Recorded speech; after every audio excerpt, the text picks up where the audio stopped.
You are the unvaccinated. You are the problem. It is the unvaccinated who are the problem, period, end of story. The only people that you can blame, this isn't shaming, this is the truth. Maybe they should be shamed, are the unvaccinated. It's time to start blaming the unvaccinated folks, not the regular folks.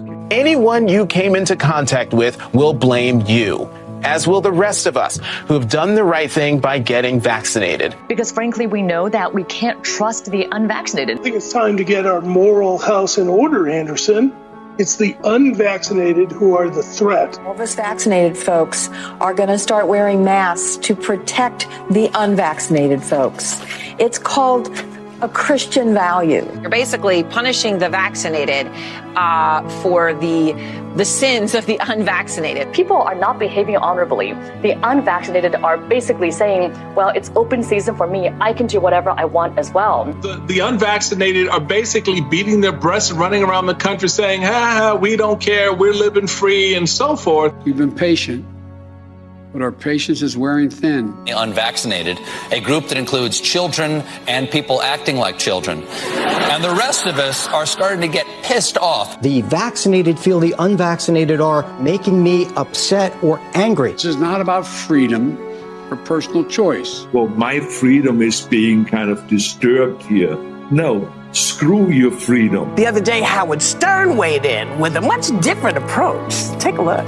When are we going to stop putting up with the idiots in this country and just say, it's mandatory to get vaccinated? Their freedom. But you're treading on our freedom and you're making other people sick, and really you're killing other people. The anti-vaxxers, they seem to have a thing for death and home remedies. The anti-maskers turned anti-vaxxers are not just putting their own lives at risk. If that was the issue, we could just say that we can watch them compete to win place or show in the Darwin Awards. We have to start doing things for the greater good of society and not for idiots who think that they can do their own research. And don't get me started on the lunatics who won't take any of the COVID vaccines. Life is too short to be an ass. Life is way too short to be ignorant of the promise of something that is helping people worldwide. Maybe you're doing it because you're disconnected or disorganized. Maybe you have some sympathetic psychological reasons. But maybe you're just being antisocial. Oh, you can't shame them. You can't call them stupid. You can't call them silly. Yes, they are. Those who are not vaccinated will end up paying the price. The unvaccinated should be taxed.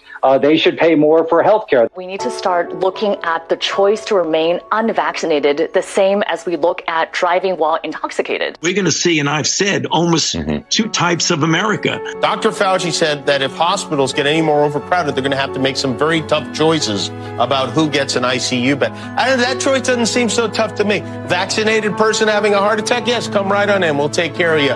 Unvaccinated guy who gobbled horse goo, rest in peace, Wheezy. Pointing back to the unvaccinated who are really creating a problem in this country, every death that we are seeing from COVID could have been prevented. Literally, the only people dying are the unvaccinated. And for those of you spreading misinformation, shame on you.